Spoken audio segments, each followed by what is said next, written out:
Okay, let's get started. So, firstly, hello and welcome to this webinar. Thank you all for joining us today. My name is Stuart Scott. I'm from Cloud Academy, and today we should be discussing how to efficiently manage and optimize costs for your containerized workloads running on Amazon ECS, the Elastic Container Service. Now, purchasing compute capacity can be a bit of a minefield. There's such a wide scope and array of different EC2 instances out there for every type of workload. And then when you start to couple this with the different purchasing options available, it can be a bit difficult to know where to start and how to optimize your costs. So hopefully today, this webinar will help with some of the confusion and make things a little clearer for you. Now, on the panel with me here today, I have Tomer Hadassi, the Solutions Architect Team Lead at Spot. So welcome to the webinar, Tomer. Thank you, Stuart. It's really great to be here. It's a pleasure. It's great to have you with us today. So, as I say, I'm Stuart Scott, and I'm from Cloud Academy, and I'm the AWS Content and Security Lead. So let's take a quick look at our agenda before I hand the reins over to you. We'll start off by looking at ECS and Spot Instance Management. We'll then take a dive into container-driven scaling and how that operates. We'll then cover quickly exactly what EC2 Spot instances are. Then we'll have a review of a product by Spot called Ocean, followed by a demonstration as well, which will involve that product on how to optimize your costs around ECS. And then finally, we'll have a Q&A session. Now, I'm looking forward to hearing and seeing what you have for us today, Tomer. But before I hand over to you, I just want to let everyone know that if you have any questions throughout the webinar, then please post them in the chat window and we'll try to answer as many as we go. Alternatively, we also have a Q&A session at the end, like I mentioned, to try and answer as many of them as we can. Okay, so without further ado, I'll hand it over to yourself, Tomer. Perfect. Thank you very much, Stuart. I really do want to reiterate what Stuart just said. Please ask questions, be engaged. We're more than happy to answer them as we go and kind of, keep them in context. But if not, we'll address everything at the end as well. So, as Stuart has mentioned, I'm Tomer. I'm from Spot.io. I lead the solution architecture organization here. And we here at Spot are trying to lead the way through CloudOps. What we see CloudOps to be is really best practices, processes, and tools applied to successfully deploying and operating modern applications in the cloud. We see that running as two separate pillars. The first one is DevOps, which is the one we're focusing a bit more on today, which is really the entire world of software and infrastructure build and deployment. So this is what your engineers are doing when they want to deploy software into the field. They use tools like Jenkins, like GitLab. They use monitoring tools like Datadog, like New Relic. And they use, obviously, the cloud providers to manage the infrastructure. And the other one is FinOps, so the entire world of cost management and continuous cloud infrastructure optimization. Essentially, the idea of you're continuously integrating, you're continuously deploying, you should also continuously optimize. And this is really what. Sorry, just to interrupt there. I'm just wanted to say that I'm seeing more and more interest in the whole FinOps space as well across the industry. It's becoming more and more apparent of how important that element is. As small organizations are kind of adopting the cloud, I do have to say, the cloud is a phenomenal thing. We should all really be thankful it exists. It helps businesses and technologies really adapt and move much faster. Sure. The problem is that if it's not managed appropriately, it can actually come down to be more expensive than your own data centers and your own managed infrastructure. But if it is managed efficiently, it's necessarily going to be faster, smarter, more efficient, and cheaper than running your own infrastructure. But you just have to be a bit on top of it and perhaps leverage a few tools out there that help you achieve that. The one and the perspective we believe that is slightly missing for many organizations today is the entire idea of continuous optimization. So especially when you use containers, you continuously integrate and you continuously deliver software. You're constantly changing it. I would say I've seen organizations probably deploying software to production 20, 30 times a day, even. When we used to develop in waterfall methodologies, we used to do that perhaps once every 3, 6, 12 months. Then we moved into Agile and we just became much faster in deploying, in developing, and running the regression testings automatically. And we can get our software into production many times on a daily basis. At the same time, what I haven't seen adapting is the idea of optimizing the infrastructure continuously as well. We see that infrastructure optimizations essentially happen once every quarter, every 6 months, or every year even. You go through this large exercise, analyzing all your infrastructure, analyzing all your applications, trying to find different methods of optimizing. Many times that comes down to buying reservations and savings plans. Sometimes you're adopting some more sophisticated models. But the problem is that the very next day your applications are starting to change again. And perhaps a lot of these changes are minor.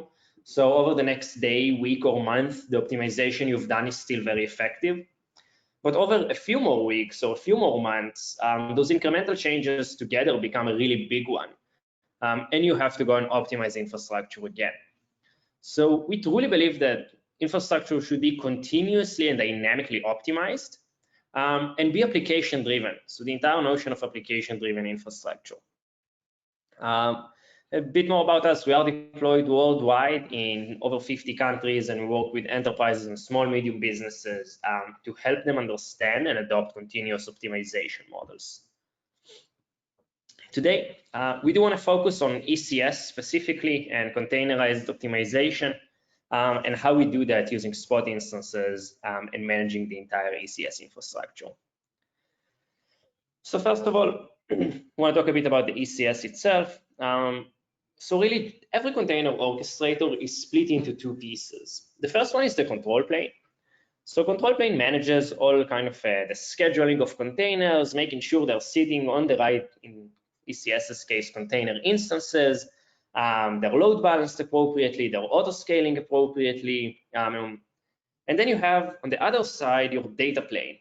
So data plane is really where the agents sit, is where all your workers are, is where your own applications and microservices are scheduled into.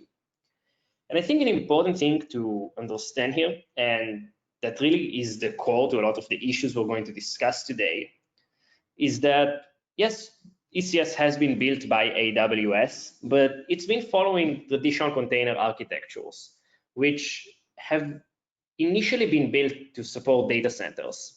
So really, all the data plane didn't require much management in the early days because it was simply physical servers or VMs, and you kind of had what you had because you have to do a hardware refresh if you need more capacity. So you're generally over-provisioned in a data center because you have to account for maximum utilizations, not for minimum. And because of that, container orchestrators do a great job managing the applications distribution, but not the data plane itself. So they don't do a really good job, or they almost don't do any job in managing the underlying instances and making sure the right instances are available at the right time, which is, again, extremely native to the cloud, where you have utility billing and you pay for what you use. You want to make sure that your instances are as tightly coupled with your application as possible. So what that creates is really two separate layers of scaling. On the top layer, you have your tasks and your microservices. I've seen environments that can run in a single cluster, 2, 3, 4, 500 microservices, each one of them running in replications of, let's say, 2 to 40. And because of that, you actually have hundreds of different scaling behaviors, depending on the different applications that you're running and the metrics that feed them. Then, underneath, you have your infrastructure as a service, so your cloud provider. In this case, we're talking about ECS, so AWS, obviously.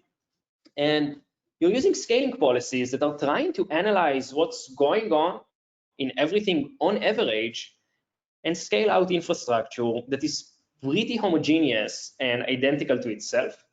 It's really hard to set it up to be more sophisticated and more native to the containers.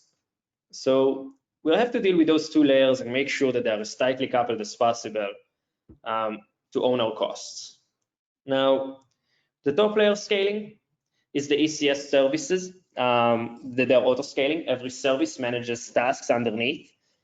They check their metrics using CloudWatch every 30 seconds or so. And when they hit a certain threshold, they will update the number of tasks either up or down and cool down before scaling again. Now, that's a single microservice that is an ECS service, and you can have hundreds of those checking metrics and changing their behavior throughout the day, which really can mean you might have a change almost every minute. Now, that really presents a problem. On the one hand, we want to make sure we're meeting application demands. So we have all these microservices that are constantly changing, and we want to make sure that they always have infrastructure available. The easy way to do that, just behave like a data center. Throw a ton of capacity at them, make sure there's always more capacity than you need available, and you're accounting for bursts. The issue with that is that, again, you're paying per second for what you use. So really, you should aspire to minimize idle resources when you run in the cloud. Ideally, these resources should be shut off, and you shouldn't be billed for them if you're not using them. Now, we see 3 different layers to tackle this problem. The first one is the instance sizing. So we want to make sure we use the right instance at the right time in terms of how many resources it has available. Is it a high memory machine? Is it a high CPU machine? Does it have GPUs in it? Is it extra large and has 4 vCPUs and 8 gigs of memory, or is it 18 extra large and has like 96 vCPUs and half a terabyte of memory? We want to make sure we use the right instance at the right time based on how tasks are coming in. Then we also want to make sure we use the right instance lifecycle. AWS today offers your on-demand machines, which you pay as you go, the full price at the market rate. You have commitment models through different types of arrays and savings plans that will give you 30 to 60% off in exchange for committing for 1 to 3 years upfront, or not upfront, but committing to the usage. And lastly, which we want to talk about today, we have spot instances, which are the cloud providers' excess capacity at a 70 to 90% discount. We'll talk about some of their challenges later. And we want to make sure to use the right instance lifecycle and the right billing model at the right time. And lastly, we want to make sure that the services and the tasks they create ask for a correct amount of resources. So if all of your developers are constantly rounding up how many resources their microservices need, that can add up to 20, 30, 40% more resource requests than what you're actually utilizing, which translates to 30, 40% higher bill than what you actually need to pay for what you're using. Making sure you tackle your spend and your optimizations in all those 3 layers will guarantee that the cloud becomes more cost-effective, more flexible, and more efficient than really anything else out there, and will help you really tackle your cost problems. The way we want to do that, and the way we strive to do it really, is going with a different approach than thinking about it as 2 separate layers of auto-scaling. We want to do container-driven scaling. We want you to stop thinking about instances and about infrastructure as a whole, and keep focusing on your services, on what differentiates you as a business and the applications you're building and selling. Well, something automatic and dynamic continuously optimizes infrastructure, making sure all the resources are available for you when you need them, while making sure that no excess resources are there. So really we want containers to be first-class citizens here. So we want the instance size, its type, and its pricing model to be based on the task or container and its specifications, while we're honoring all the ECS built-in constraints, labels, network, and storage requirements. It means that if we have a small task, we will launch a medium instance. And then if we get a larger task or a microservice coming in, we'll know to spin up a 2 extra large. And if we have 2 small tasks coming in together, we might spin up a large or an extra large machine to make sure they are as bean packed and as efficiently utilized as well. More than that, we want to be really driven by what the application needs. So if suddenly you have a task that requires GPUs because your data scientists have decided they have containerized their models, we want them to be able to freely push that into your clusters, while reading from the task that it requests a GPU and launching an instance appropriately. And lastly, not everything can successfully work with ephemeral servers or spot instances. Some applications will really not handle well an interruption, even in microservices architecture. So again, they should demand to be running on demand, and the orchestrator should respect that based on the task definitions. So really what we've built is Ocean, which is a container orchestrator data plane management. Ocean takes over all your container instances or worker nodes in Kubernetes. We support all types of container orchestrators, from various versions of Kubernetes to Docker Swarm to ECS to Rancher to Nomad to Mesos and many others. And we take over the management of all the data plane. So all the worker nodes, again, this is where your spend is. AWS, if I remember correctly, allows you to spin up ECS masters or the clusters themselves for free, and you are getting charged on all the underlying workers. For EKS, you're paying, I think, about $100 a month for the control plane. The data plane can essentially cost an infinite amount, depending on your workloads. What Ocean achieves us is a serverless, or basically a nodeless experience in Kubernetes. And what does that really mean to you? It means you're not managing any of your underlying infrastructure. Again, everything is driven by your containers and by their needs, and dynamically changes.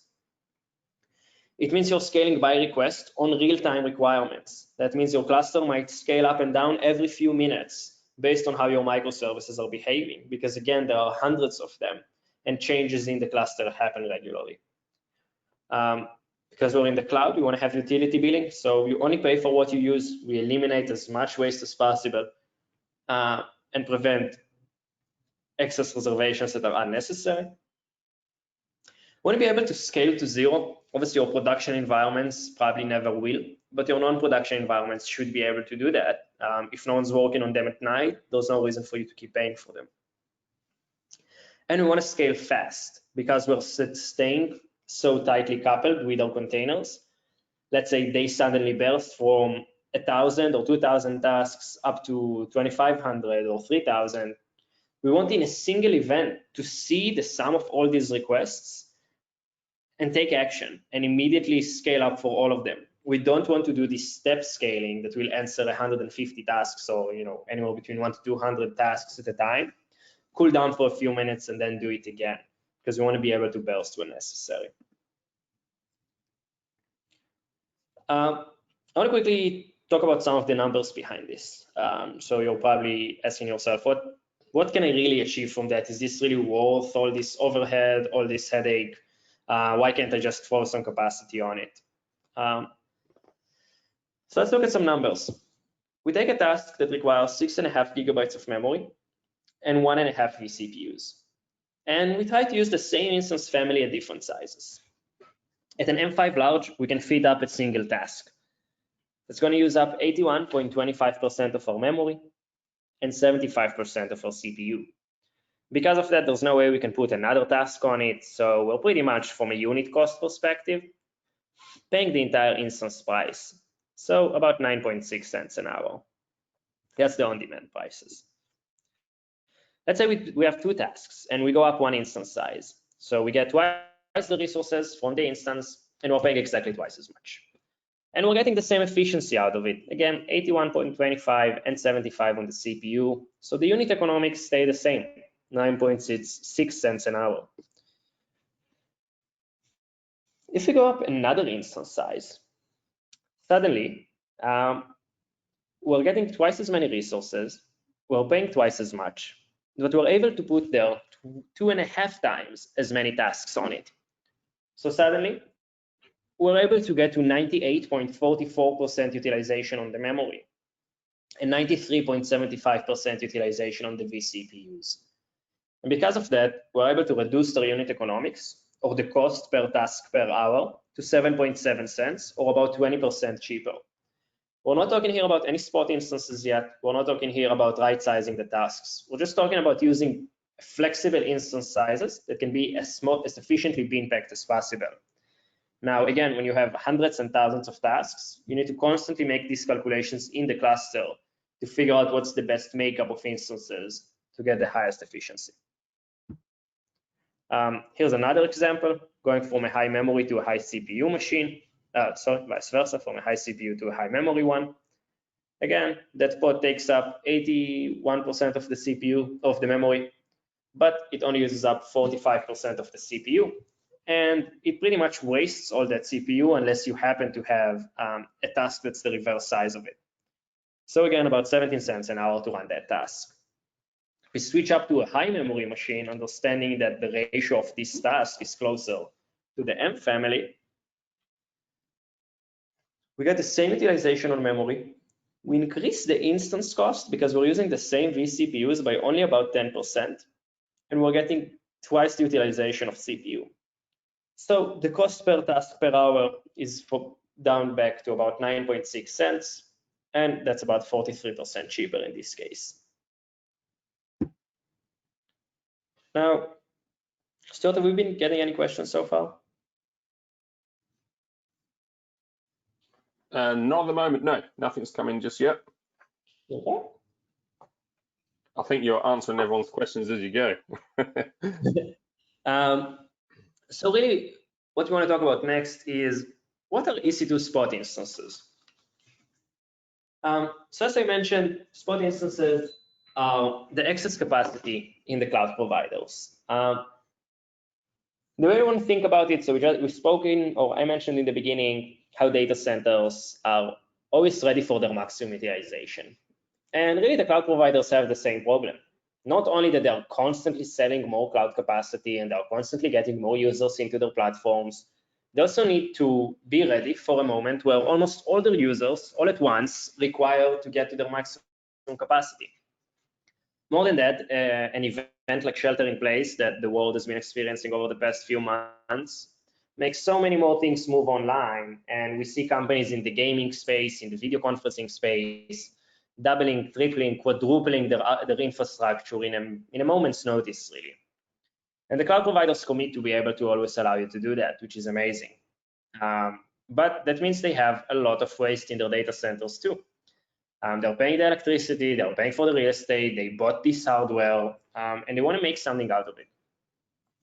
In AWS, they call these excess capacity spot instances, which are really the same EC2 instances you're familiar with already, at a 70 to 90% discount from the on-demand rate, pay as you go, no commitments. The one major caveat is that you get no SLA on them, and if a full paying customer wants that capacity, they will terminate your instances. However, every spot capacity pools happens at the intersection of an instance type and an availability zone inside a region. So a region like Northeast one or North Virginia has about 6 availability zones and 50 at least instance types, probably more, maybe even 200 or so across all shapes and sizes. That's about 1,200 different spot capacity pools. There's no way that all of them are going to run out at once, because normally if a major player like Epic Games or Netflix scales up because a lot of people are streaming at evening, they're probably using pretty cohesive instance groups and have a lot of reservations built up for them. So maybe suddenly the M4s will start, or the M5s will start getting really shaky. But if you're able to intelligently distribute across many different types, shapes, and sizes, there's always capacity available. You just need to be properly prepared for it. Which brings us to Ocean. As I mentioned earlier, Ocean by Spot is our containerized environments data plane manager that makes sure to optimize data planes across their instance sizes, their life cycles, and their container utilizations. So as I mentioned, obviously, fully container-driven auto-scaling. The instance type, shape, and family scales by the container needs. It simplifies operations because you're able to deploy more and move faster without worrying about infrastructure consistently.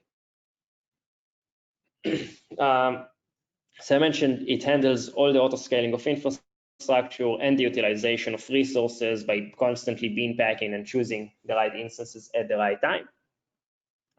Allows you to bring your own control plane, ECS, EKS, GKE, AKS, and all of those are supported. And altogether, we've seen infrastructure costs reducing by up to 90%, but I would say no less than 60.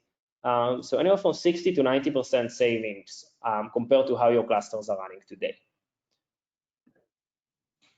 In addition to that, we'll give you deep and constant visibility into what's going on in the cluster and all the actions Ocean is taking, detailed cost showback and chargebacks in the cluster per service and task, as well as the sizing recommendations on how to best size your containers. And most importantly, everything we do integrates with infrastructure as a code and CI/CD by design. You can have things like Terraform, Ansible, CloudFormation, Spinnaker, APIs, and SDKs to communicate with Ocean and connect it to your ECS clusters in minutes, basically. So from here, I want to jump into a demo.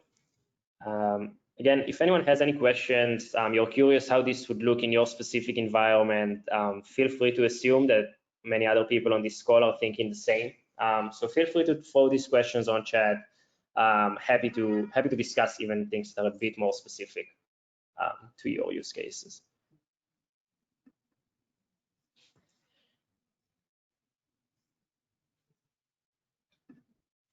Okay. So I want to quickly discuss basically the Spot platform. Really allows you to see everything that you're running, the usage over time, kind of obviously everything going on in the platform and in your environment as a whole. They obviously want to focus about Ocean and Ocean for ECS. Now, what Ocean does is, as I mentioned, help you manage those clusters and see them more clearly. What you can see here is a general overview of your usage. How many instances do you have and how many are registered into ECS? Their allocations in CPU and memory. How they're scaling over time. In this case, this cluster is configured to run 50% on demand and 50% on Spot. Though we do definitely have most of our customers end up with practically 100% Spot instances in production even because of how Ocean manages it. You can see it even in this case where it only has 4 instances. They're already leveraging a C5 large, an R5 large, a C5 large in a different availability zone, and another M5 large. This way, it allows you for a lot of distribution. And if AWS wants to claim one of those capacity pools, we don't have too much of our cluster in there, and we're not taking on too much risk.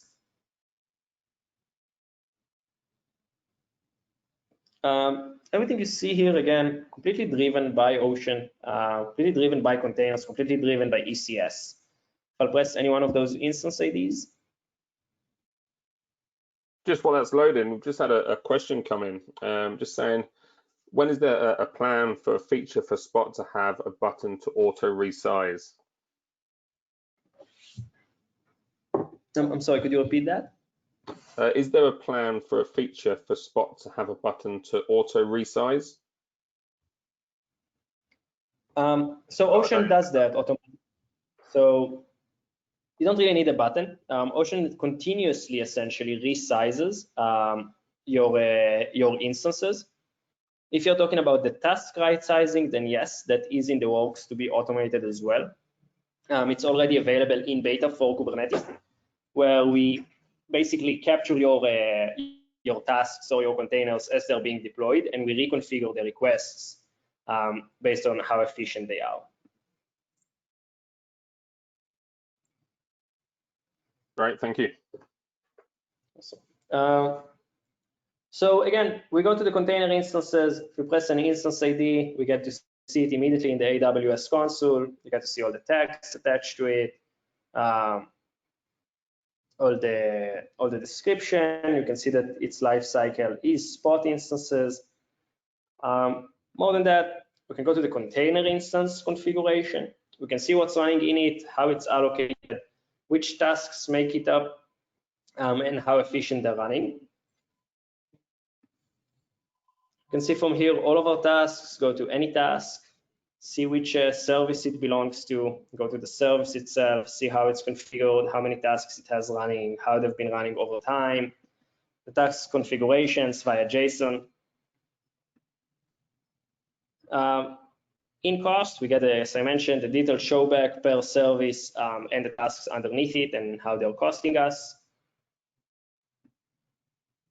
Right sizing, again, we'll constantly analyze the tasks utilizations.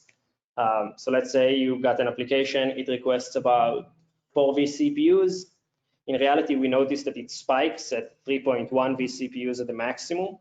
We'll give you a recommendation to resize it in here, and the moment it gets redeployed through its service, we will bin pack the infrastructure accordingly. And here in the log, you can see how we take every action based on the services, how many are coming in, and the requests they make. Now, just so you can see that in live, let's go to the cluster. We're here in the ECS cluster inside the AWS Management Console. Let's see which services do we have here. So let's say we take the largest one, SFM Steven 6, requires 1 vCPU and 2 gigs of memory. Go into that. And we can update the configuration, increase the number of tasks from 4 to 10. Press next. Next again. If we wanted to have automatic scaling policies, we could have them to be configured in here, but right now I manually scaled it. We press next again on this and update the service.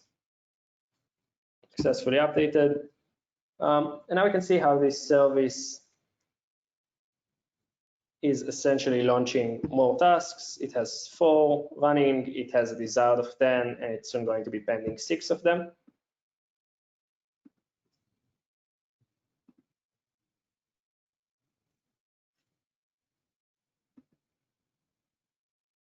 Let's give a few more moments.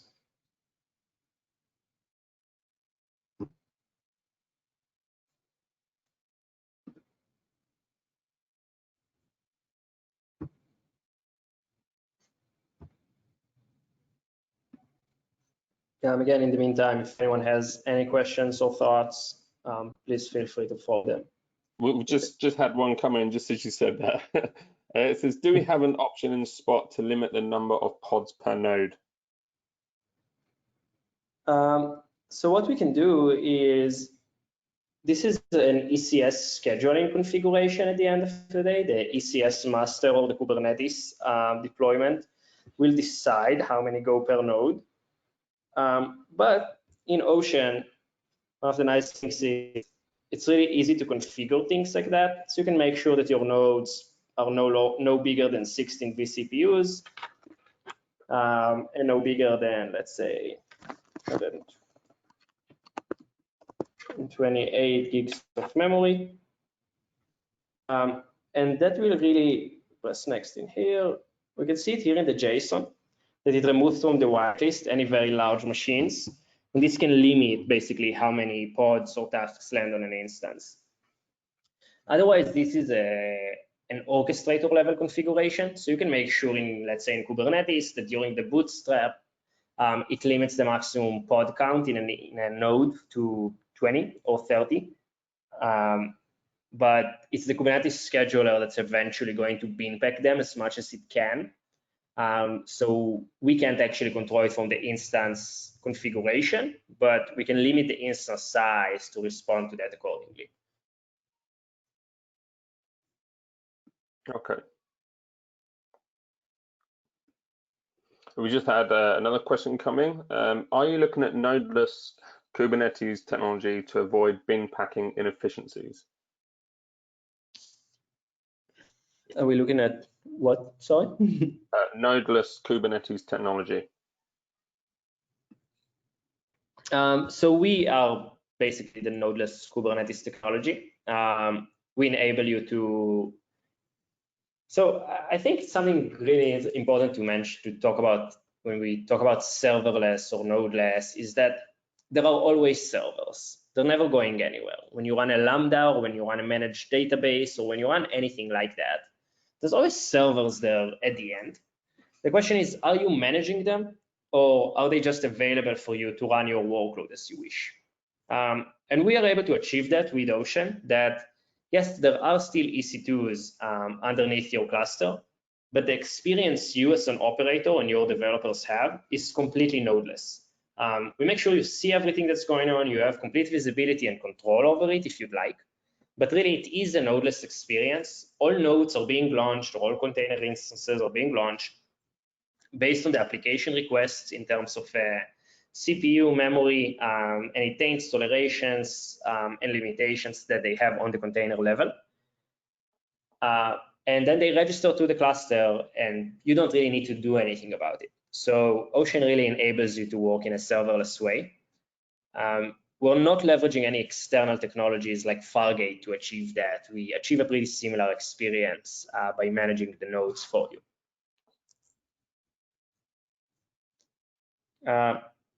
And just quickly, right in here, we can see that we had 4 tasks there earlier. So Steven 6 now has 6 pending tasks, each one of them requesting 1 vCPU and 2 gigs of memory. As I mentioned, the cluster runs 50% spot, 50% on demand. So we got a few larges, C's and M's, 1 spot, 1 on demand, another spot, and another on demand launched to handle that. In the meantime, in the ECS side, we can see that this is not refreshing. It does.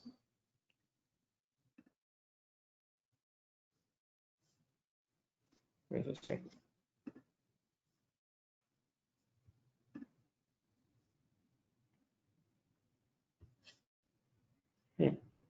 The fun of live demos.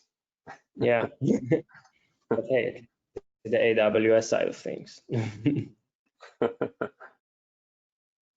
That's interesting.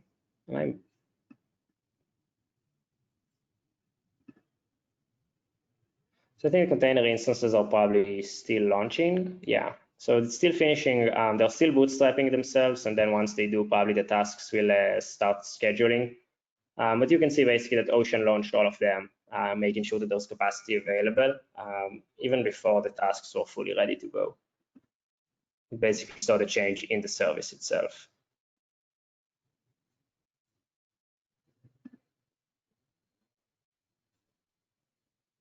Okay, now we're up to 4 pending ones. It is changing now.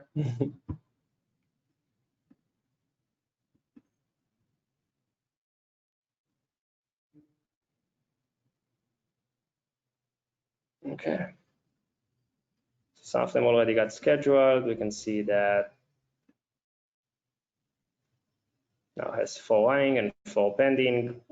In a provisioning state, we can already see them inside Ocean. Can go into the task itself. See it's running an Nginx container. It's still in a pending state. I think it's a good opportunity to talk about something important. So while we have done a relatively big scaling event, obviously it's a very small sandbox cluster to handle all of those. What you would normally want to do, and what we do here, is do the automatic auto scaling. That's why. So we want to make sure that our headroom is also automatic. It was set to manual on this cluster. My apologies. And it was set to be 0. Headroom really is available units of work in the cluster. So when we do have a smaller scaling event, the tasks or the containers can get instantaneously scheduled into that headroom or the buffer capacity. And then we do a scaling action to fill up that buffer. So let me update the headroom to be automatic. Probably scale a couple more machines for that to make sure there's always a buffer in that cluster.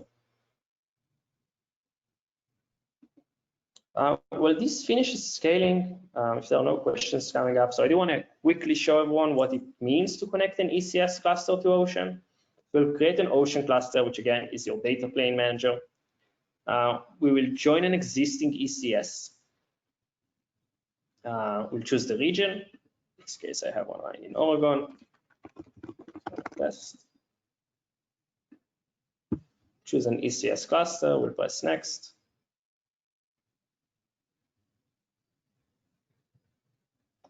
What Ocean just did is basically fetch all the metadata or all the configurations you have on that ECS cluster today into Ocean, so you don't really have to configure it yourself. So we pulled in the VPC, the subnets to be running in, the images, the security groups, the instance profiles, the keepers, the user data, all the EC2 tags you have, your resource limits. So again, you're not thinking about nodes or instances. It's a serverless experience. You're just saying what's the maximum capacity you're willing to have. Say it's 2,000 and 10,000. And you can decide how you want to associate public IPs and affect the draining timeout.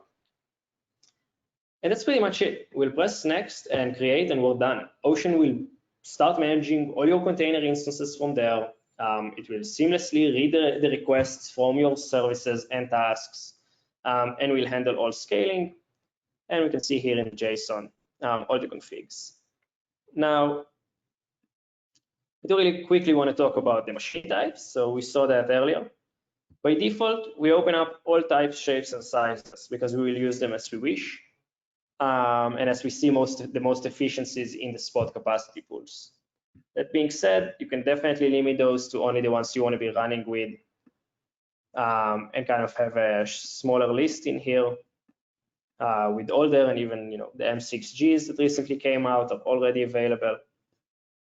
And we can change this to 6,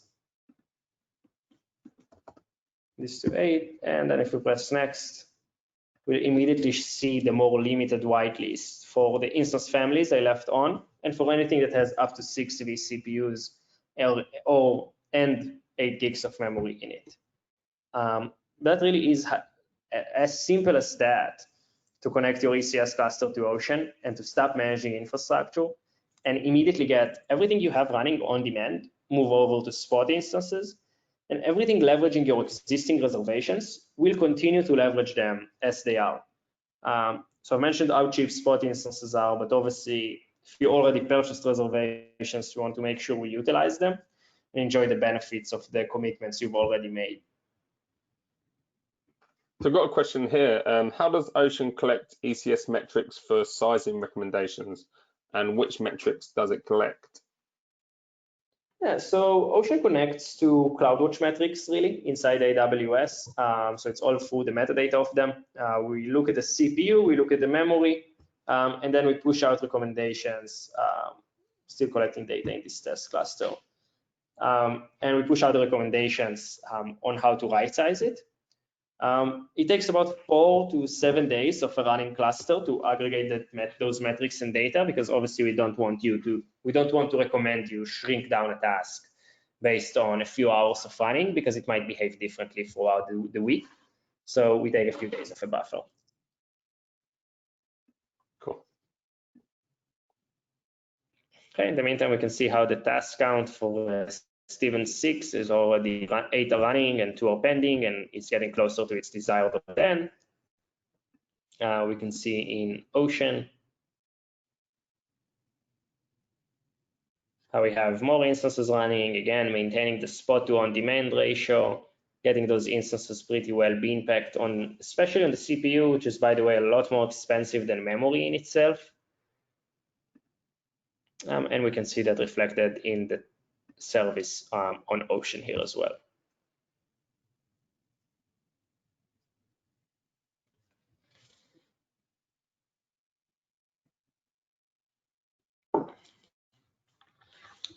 Yeah, that's I think that's the main gist of it for me. Happy to answer any other questions if anyone has them. Yeah, thank you for that demonstration. I think we're kind of moving on to the Q&A now anyway, but we've had a couple of questions coming just towards the end of your demonstration there. We've got a question here.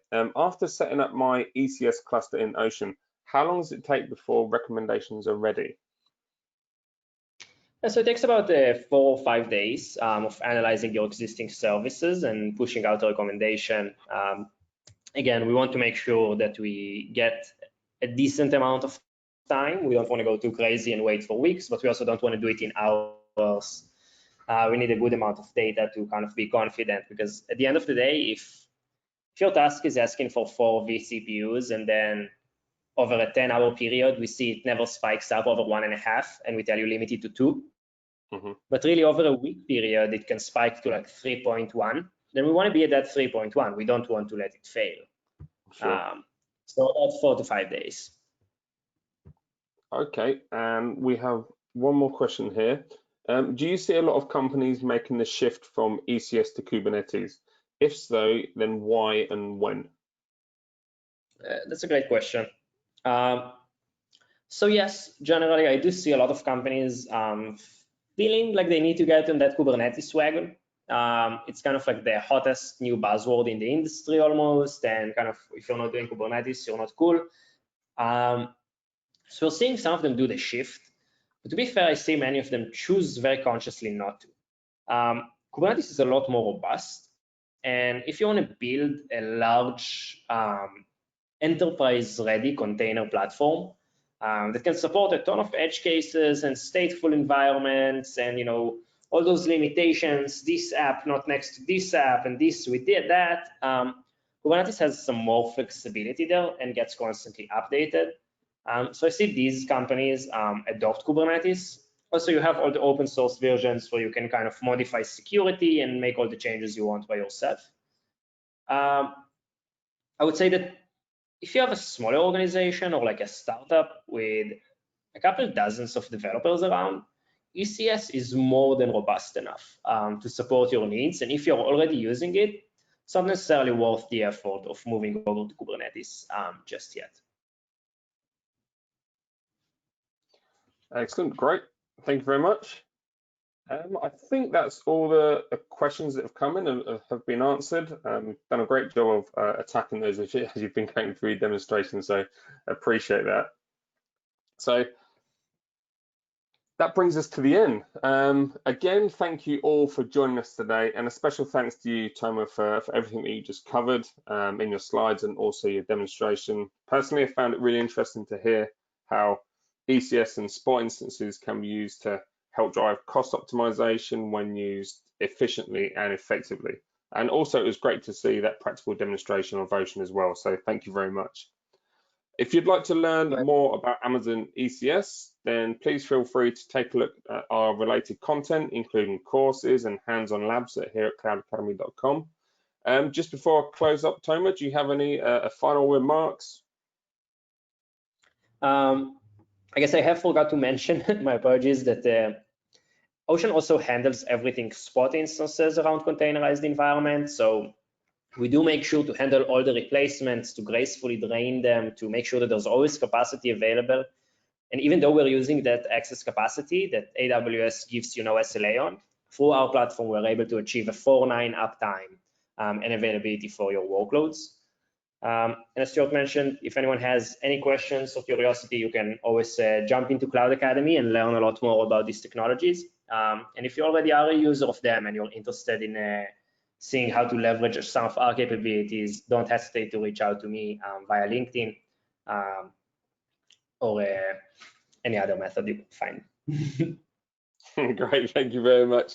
And just as a final reminder to everyone, you'll receive the recording of this webinar via an email as soon as it's available in the next day or two. And don't forget to check out all of our other webinars, which you can find on our website at cloudacademy.com/webinars.